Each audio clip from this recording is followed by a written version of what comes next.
The silence of deep space was not truly silent, especially inside the bridge of the Ethelgerd. It was filled with the soft hum of machines and the quiet breathing of the crew. Commander Jin stood with his hands clasped behind his back, looking out the massive window at the swirling colors of hyperspace. For a being who had seen thousands of star systems, the view never got old. However, today was different. Today was not about sightseeing. Today was about history. "Exit hyperspace in 10 seconds, Lieutenant Kim said from the tactical station. Kim's voice was steady, but there was a small tremor in it. It was a sound that Jin had heard many times before. It was the sound of fear. The ship shook slightly as the blue swirl of hyperspace vanished, replaced by the black void of normal space. In the distance, a small yellow star sat burning, surrounded by a few insignificant rocks. It looked like any other star system in the galaxy. "Report," Jin commanded, keeping his voice hard and cold. "We have arrived at the Sol system," Kim said, typing quickly on the holographic keyboard. "Sensors are online.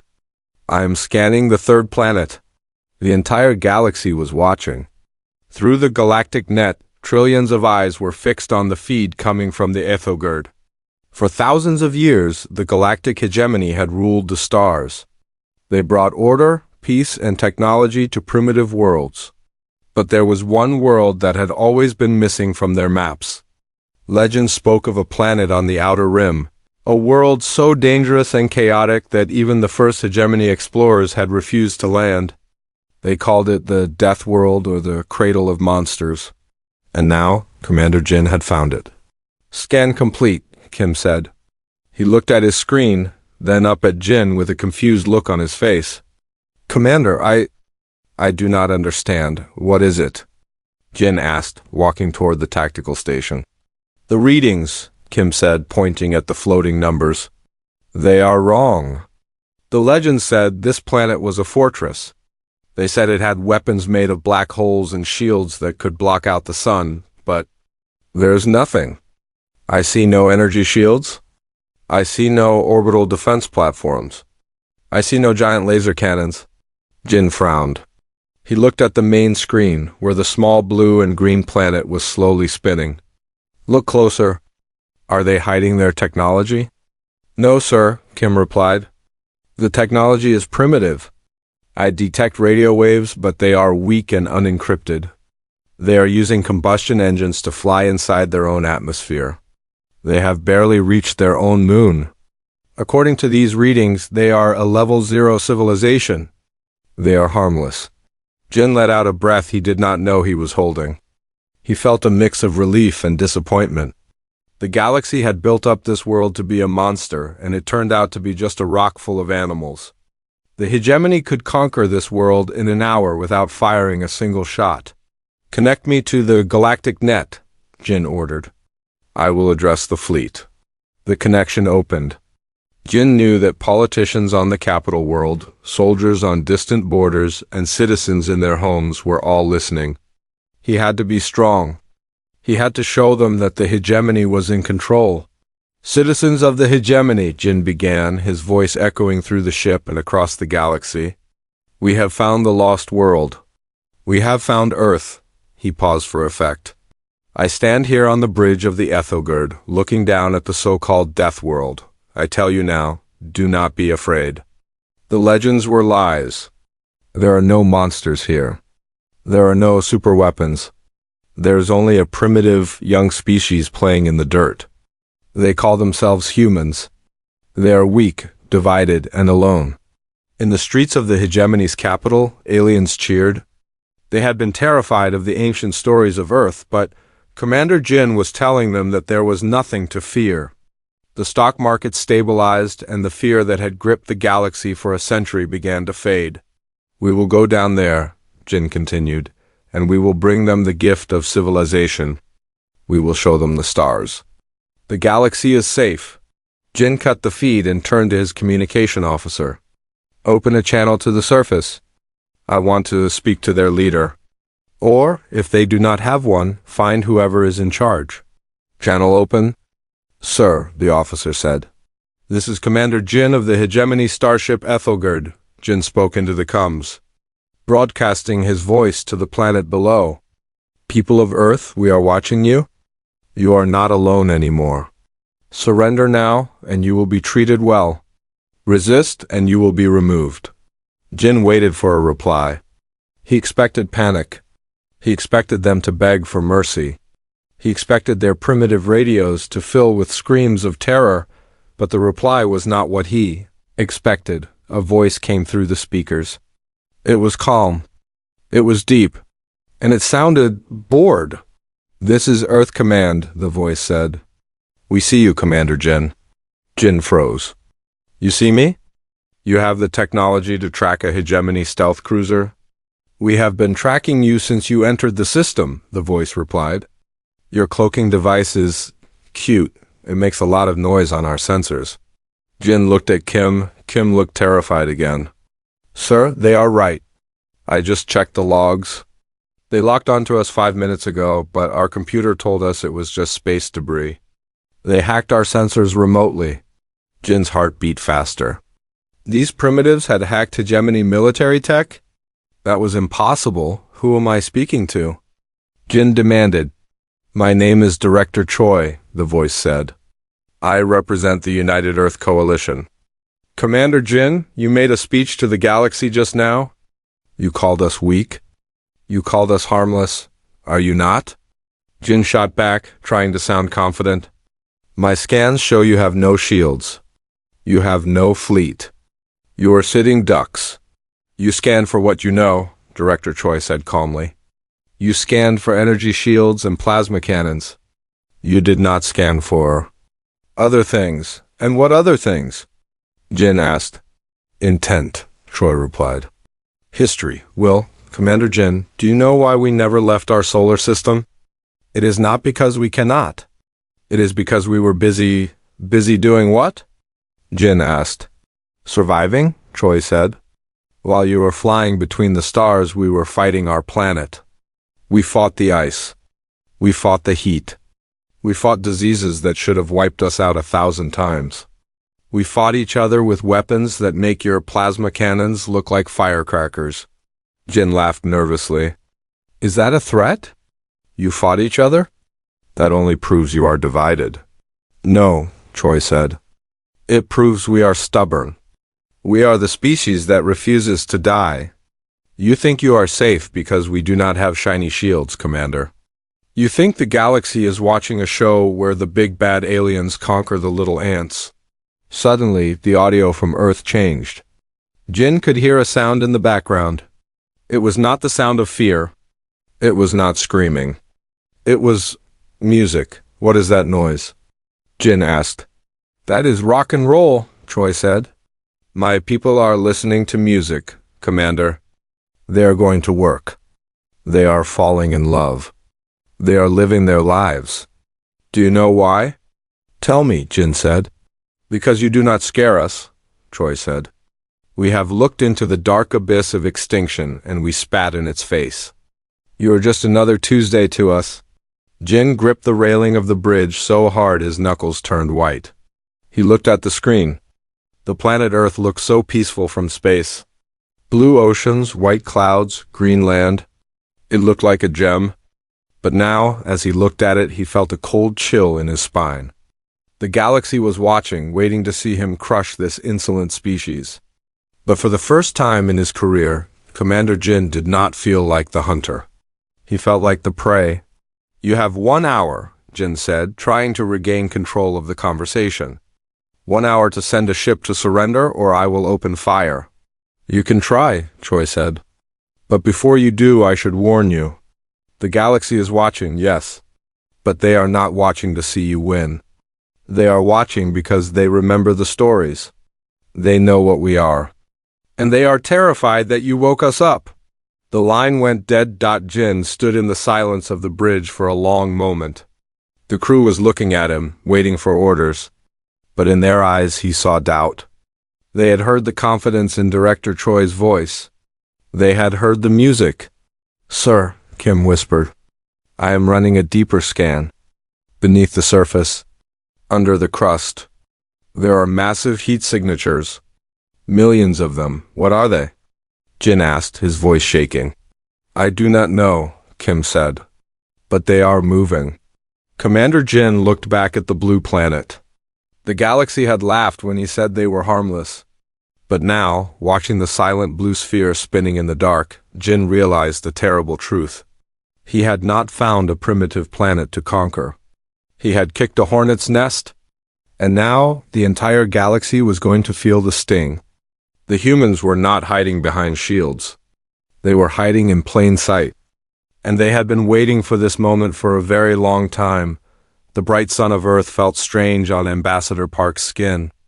The gravity of the planet was slightly heavier than what he was used to on the hegemony ships, making his steps feel slow and heavy.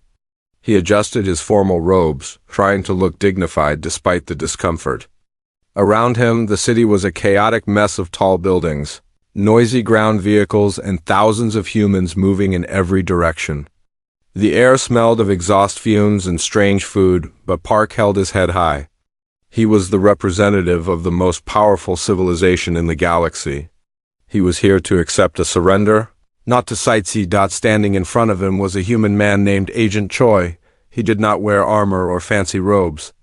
He wore a simple, dark blue suit and sunglasses. His hair was cut short, and he stood with his hands in his pockets, looking completely relaxed. It was annoying to Park. The galaxy was watching this meeting through the floating drones hovering in the air. Every alien citizen was expecting the humans to fall to their knees and beg for mercy. But Choi just stood there, smiling slightly. You are late, Park said, his voice amplified by a small translator device around his neck. I expected a welcome committee with your leaders, not a single bureaucrat. Choi took his hands out of his pockets and shrugged. Traffic is bad on Tuesdays, he said calmly.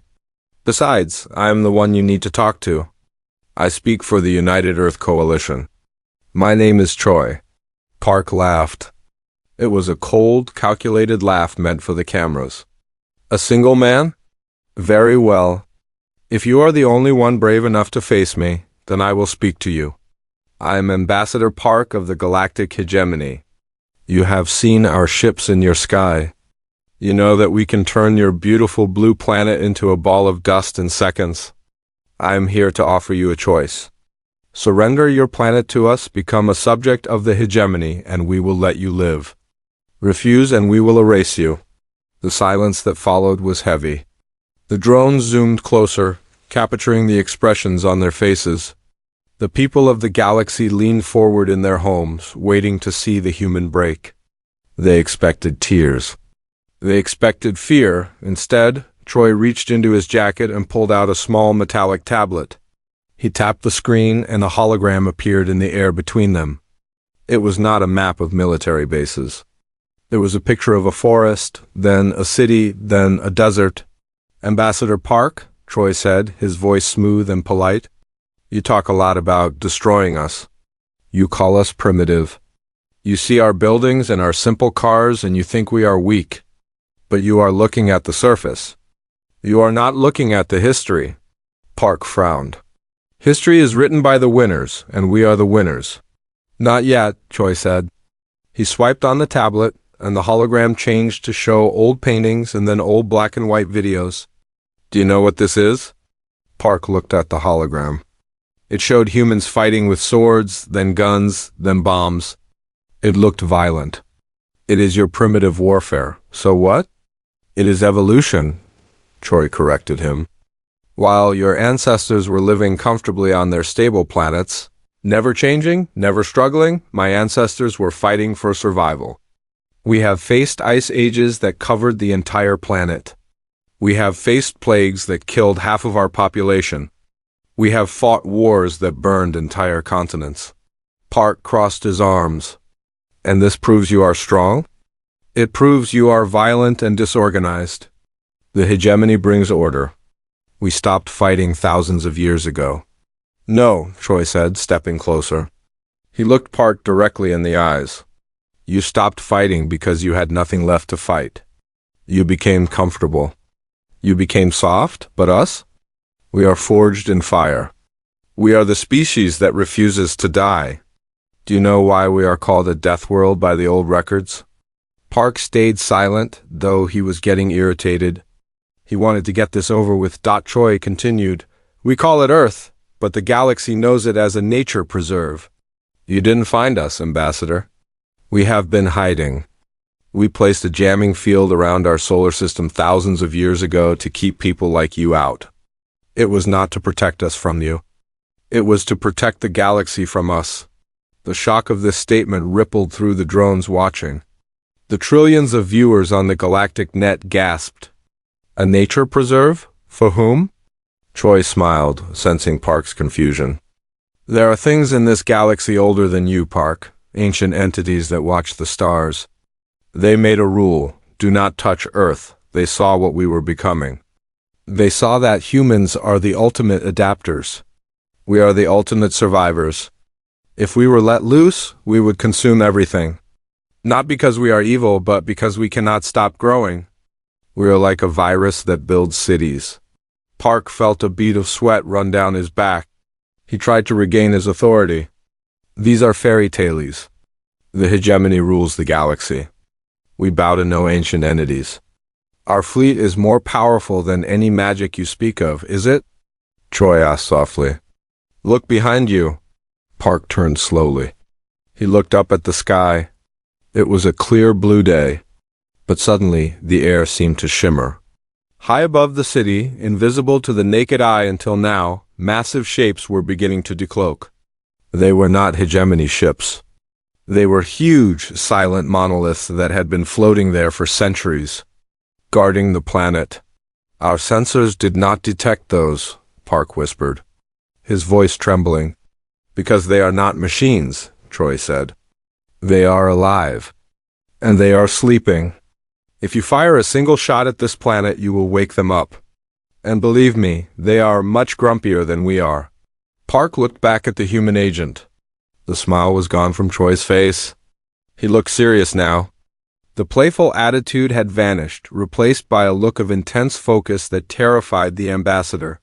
You are playing a dangerous game, Park said, his voice losing its strength. Bluffing does not work against us. I'm not bluffing, Choi said. He closed his tablet and put it back in his pocket. I am giving you a warning as a courtesy.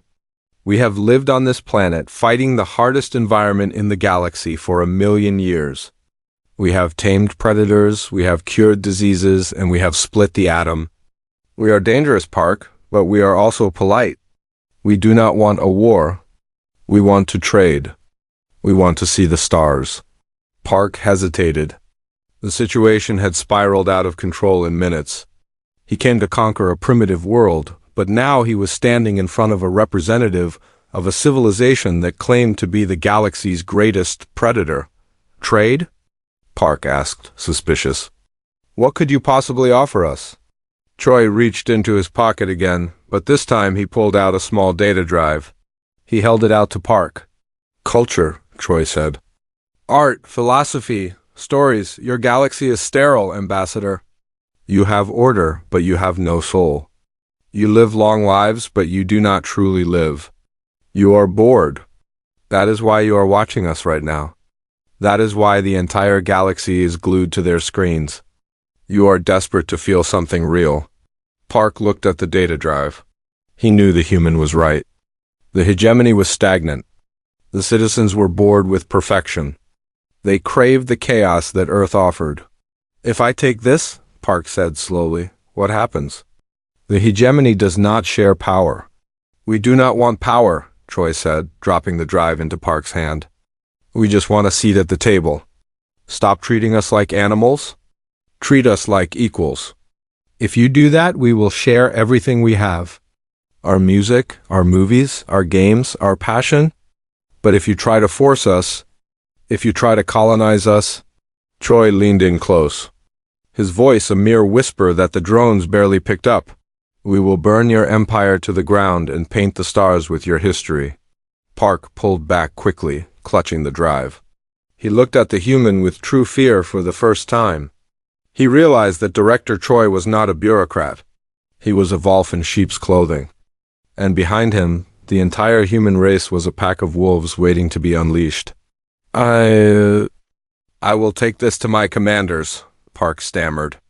He turned and walked quickly back to his shuttle, his robes flapping behind him.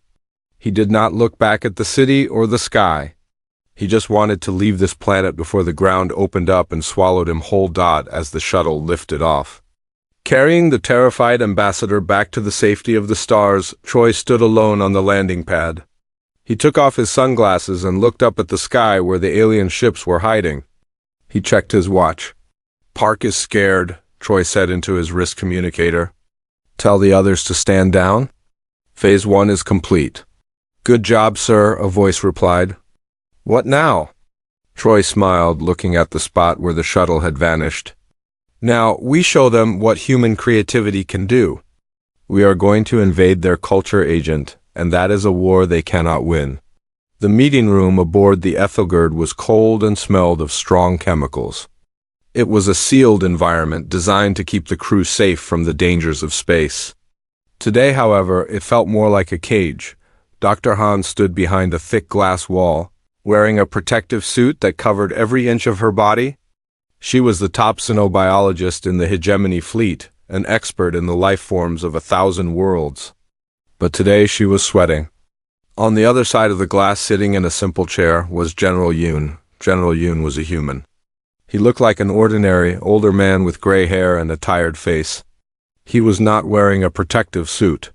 He was wearing a loose shirt and trousers. He was casually scratching his arm, looking bored. To the crew watching from the safety of the monitors, this scene was terrifying.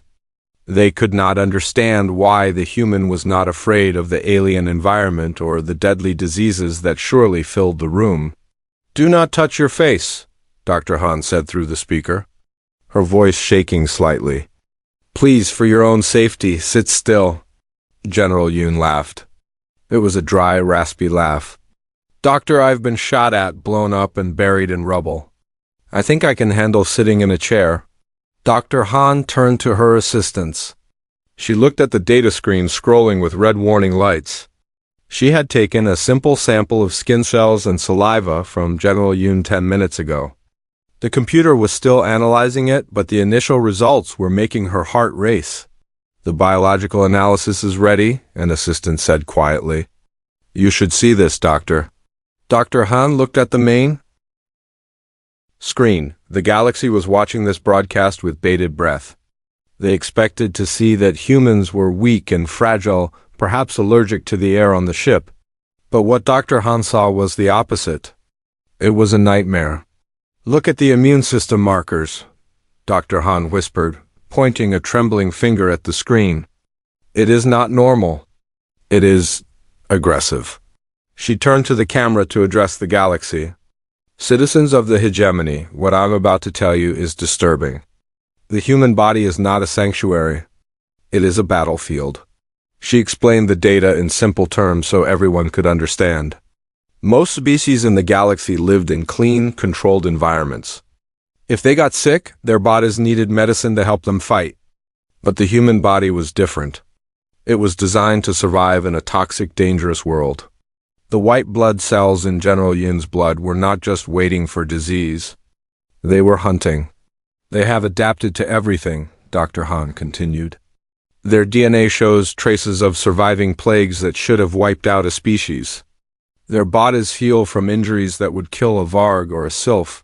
They can regrow parts of their liver. They can clot blood instantly to stop bleeding, and their bones get stronger when they are broken. They do not just survive trauma. They evolve from it." But the worst part was not the humans themselves. It was what they carried. "I am scanning the microbiome of the General," Dr. Han said, her voice rising in panic. "He is hosting over 4,000 distinct strains of bacteria and viruses on his skin and in his gut. To a human, these are harmless. They are normal to us. To the rest of the galaxy, they are superweapons." The room went silent. The concept of a superweapon was scary. The hegemony feared guns and lasers, but they did not fear germs because they had advanced medicine. However, Dr. Han knew that their medicine was based on fighting known galactic diseases. These human germs were alien to the galaxy. They were evolved from Earth's chaotic environment. If General Yoon were to sneeze right now, Dr. Han said, looking at the glass with true horror, the mist that comes out of his nose would contain a virus. To him it is just a cold. But to us, it could dissolve our lung tissue within an hour. To us, it is a biological bomb. On the screen, General Yoon rubbed his nose. The movement was small and casual, but to the billions watching it looked like he was cocking a gun. He smiled, knowing exactly what Dr. Han was thinking. "You call us weak," Yoon said, his voice booming through the speaker. "But we are the survivors of a death world. Do you know what a death world is? It is a planet where every plant wants to poison you, every animal wants to eat you, and the very air tries to burn your lungs. We lived there for 1,000,000 years. We made peace with the monsters. We let them live inside us." Dr. Han took a step back from the glass. "General, please stop moving. You are shedding skin cells. Every time you move, you drop invisible dust into the air. The air filters in this room. They are not catching everything." "Are you scared of a little dust, Doctor?" Yoon asked, leaning forward. "We breathe in tons of dust every day on Earth. Car exhaust, factory smoke, pollen. We eat it, we drink it, and we get stronger. You aliens have lived in sterile bubbles for too long. Your immune systems have forgotten how to fight. If you invade Earth, you will not die from our guns. You will die from the water. You will die from a mosquito bite. You will die from the common cold." This was the terror the hegemony had always feared, but they never knew where it came from.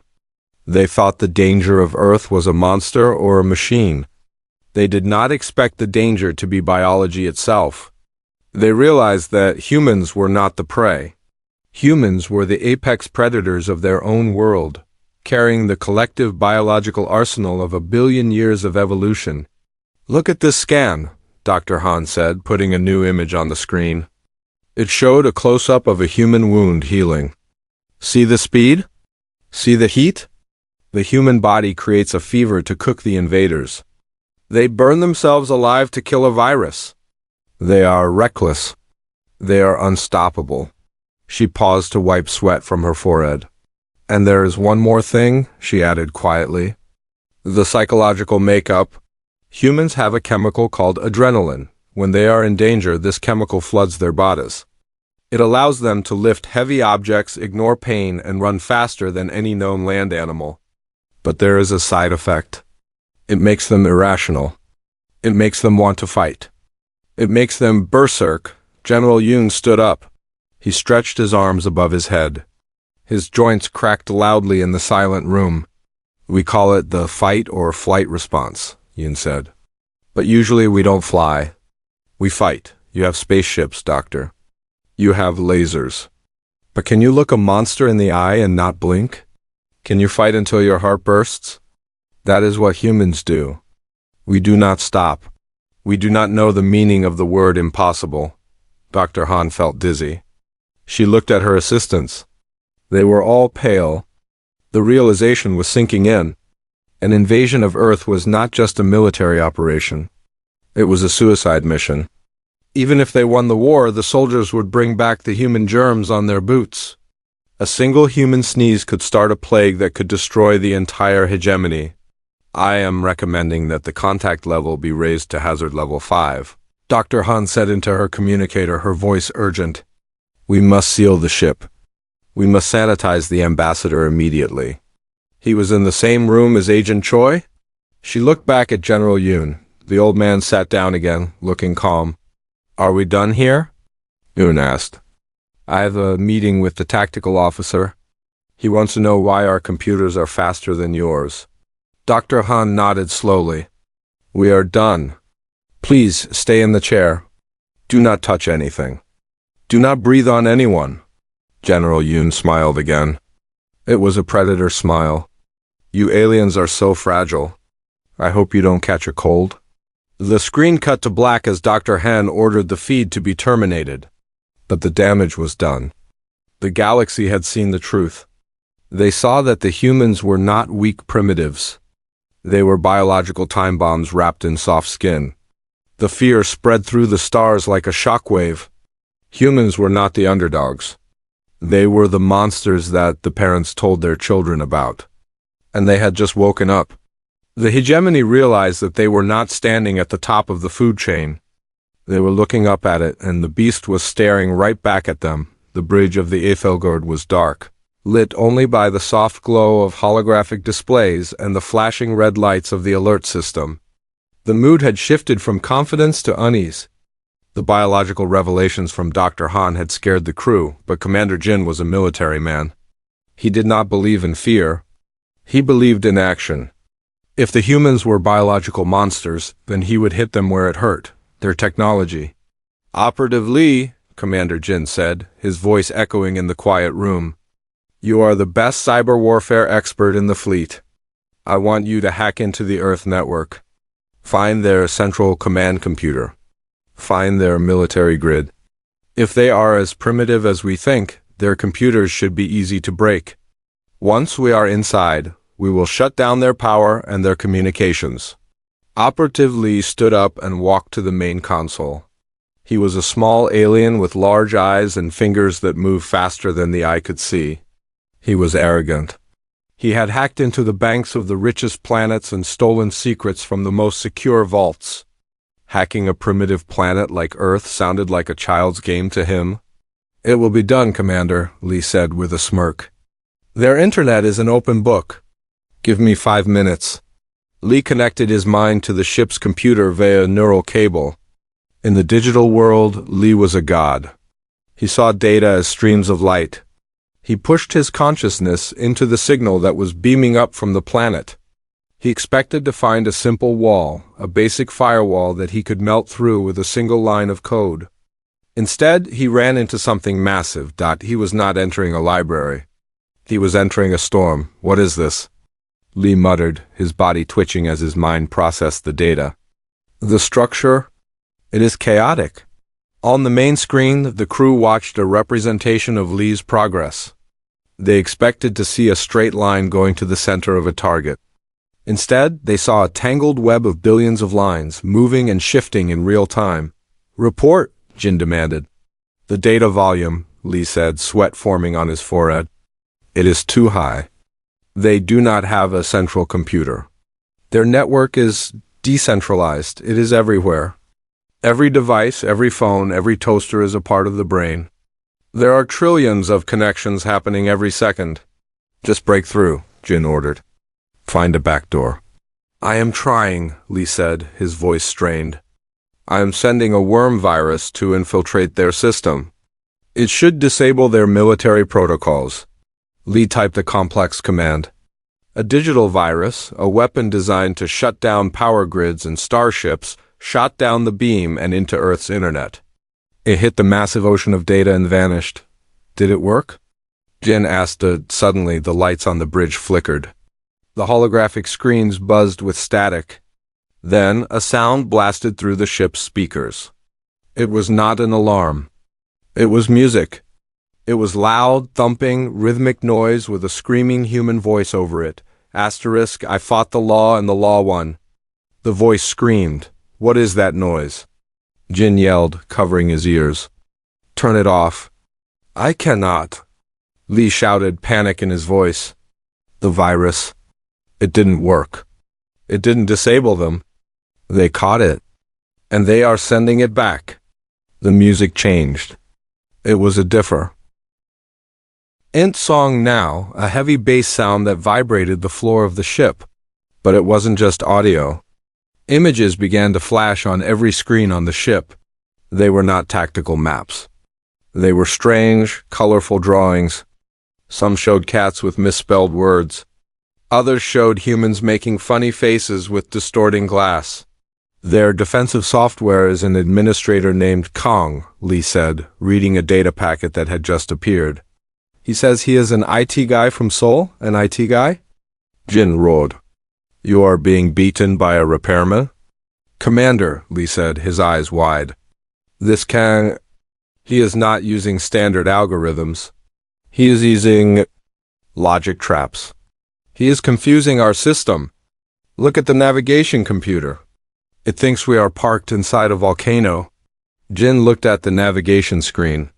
It was flashing a warning. external temperature critical. The ship's automated cooling systems had turned on to maximum, freezing the crew. The ship was physically shaking from the fans spinning so fast. "Get him out of our system," Jin ordered. Lee frantically typed commands to cut the connection. But every time he closed a port, another one opened. The humans were not just defending. They were playing. The ship's internal communication system began to ring. Every phone on the bridge was ringing at once. Lee answered one, terrified. "Hello?" A human voice said. It was tired and bored. "Who is this?" Lee demanded. "Stop this attack." "This is Administrator Kong," the voice said. "Listen, I was in the middle of a game. Can you stop sending me these viruses? They are messing up my high score." Lee was stunned. You are not afraid? We are the hegemony. We are invading you. Invading?" Kong laughed. "Buddy, your firewall is running Windows 3000. I had full control of your toaster oven 5 minutes ago. I could open your airlocks if I wanted to, but I don't want to clean up the mess. Just go away, okay?" The line went dead. The music stopped. The screens went back to normal.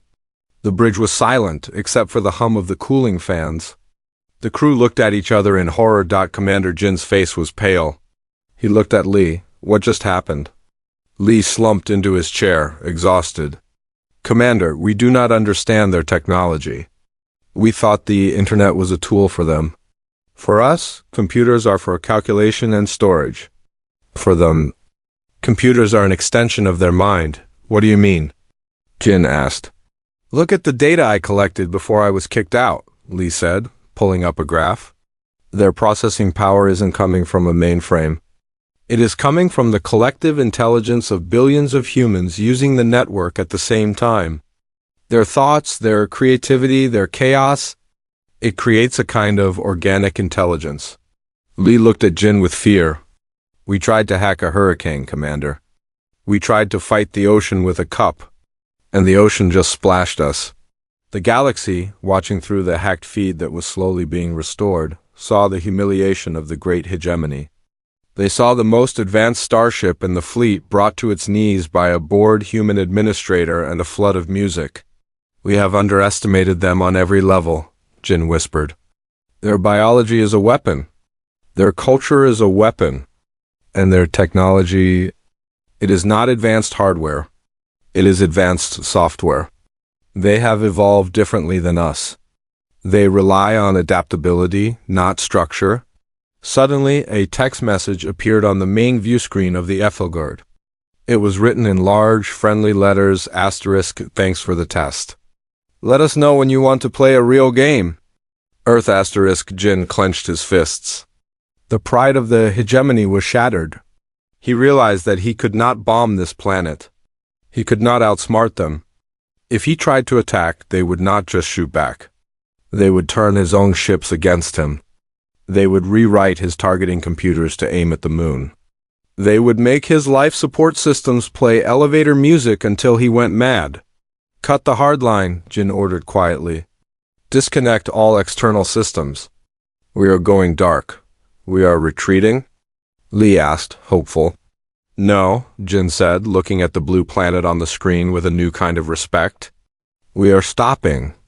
We have thrown enough stones at the hornet's nest.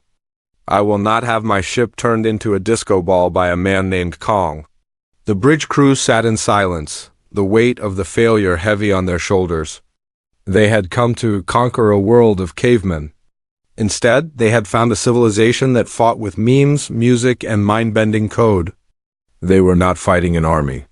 They were fighting a species that had turned chaos into a weapon. And they were losing. The galaxy watched, and for the first time, the humans did not look like victims. They looked like the cool kids who had just beaten the bullies at their own game. The Ethelgard was silent, but the laughter from Earth could almost be heard across the void of space. The bridge of the Ethelgard was in a state of chaos that Commander Jin had never seen in his long career. Red warning lights flashed silently, but the crew ignored them.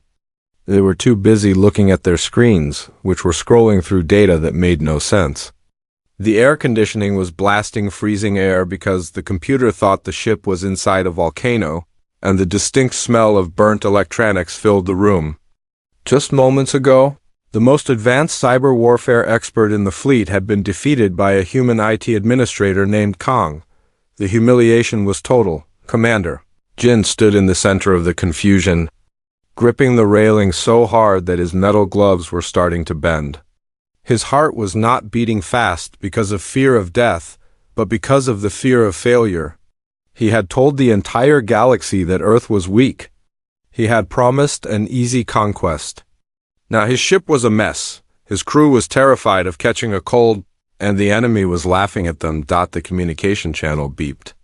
It was Director Choi again. "Go ahead," Jin said, his voice heavy. "Commander Jin," Choi said. He sounded calm, perhaps too calm.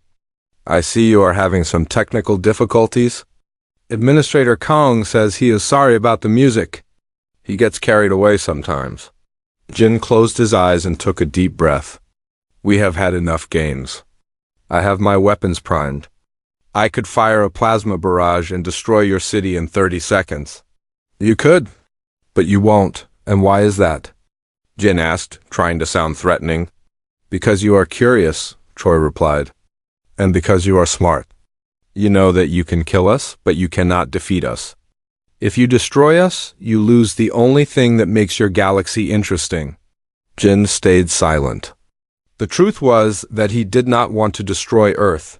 He wanted to understand it. Everything about this planet defied the logic of the hegemony. "What do you want?" Jin asked. "A surrender?" "No," Choi said. "I told you. We do not want to fight.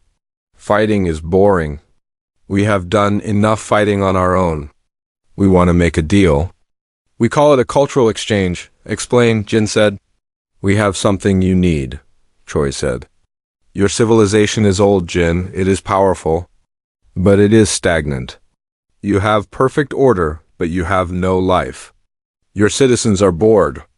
They live for thousands of years, but they do not feel anything real. They watch us right now because they are hungry for something new." Jin looked at the viewer ratings on the side of his screen. Choi was right. The entire galaxy was watching this standoff. They weren't watching to see Earth destroyed. They were watching because they were fascinated by the chaotic energy of the humans. "And what do we offer you in return?" Jin asked. "Technology?" "We don't need your technology," Choi laughed. "We have our own. We will catch up to you in 50 years anyway. No, what we want is freedom of movement. We want to travel the stars. We want to see what else is out there. In exchange, we will share our culture. We will give you our movies, our games, our music, our books, and our food." "Your food?" Jin asked, suspicious. "Trust me, you will love spicy food," Choi said. "It will make you feel alive." Jin thought about it. The High Council of the Hegemony would not approve of war without a clear victory, but they would love a trade deal that could bring entertainment to the masses. It was a way out that would save Jin's honor. "If I accept," Jin said slowly, "how do I know you won't infect us with your biological viruses or hack our ships again?" "You don't," Choi said. "But you don't have a choice. You can't kill us all without dying yourselves. And if you leave now, we will be neighbors. Don't you want a neighbor who brings you barbecue instead of bombs?" Jin looked at his crew. They were shivering in the cold air, but they were also looking at the view screen with a strange longing. They wanted to hear more of that music. They wanted to know what a cat meme was. The humans had already hacked their hearts. "Send the data packet," Jin ordered. A moment later, a massive file was uploaded to the Ethelgard. It was not a virus. It was a library. "Open it," Jin said. The main screen changed. An image of a human sunset appeared, followed by music. But it wasn't just sound. It was accompanied by a history of the song, the emotions behind it, and the story of the human who wrote it. It was a flood of information. The file contained thousands of years of human art. The effect on the bridge crew was immediate. A young ensign, usually very strict and emotionless, began to cry as she watched a video of a human reuniting with a dog. The tactical officer, a hardened veteran, started tapping his foot to a rock and roll song without realizing it. "Commander," Dr. Han said from the science station. She was looking at her biological scanner. "The neural activity of the crew is changing. They are releasing dopamine. They are experiencing joy."